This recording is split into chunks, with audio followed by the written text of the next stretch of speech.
Ever wondered if a budget drone can actually deliver, or if it's all just fancy specs on the box? Let's find out. Alright, let's talk AE20 Max GPS drone. If you're a total beginner, this little guy could be your new best friend. It's not a pro drone, but it's way smarter than a basic toy. You get GPS and optical flow, which means it won't drift off like a runaway balloon.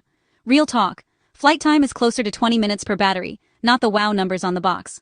The brushless motors? Nice touch. Quieter and tougher than the cheap ones. Control range? Forget the 1 kilometer claim, you'll get a smooth video feed up to about 800 meters, tops. Now, the 4K camera, let's just say, it's more like 4 kinda. You'll get decent 1080p-ish video, but don't expect movie magic. No gimbal means shaky footage, so bring Dramamine if you're watching. Cool extras include a remote with a screen, obstacle avoidance, and, wait for it, an airdrop feature.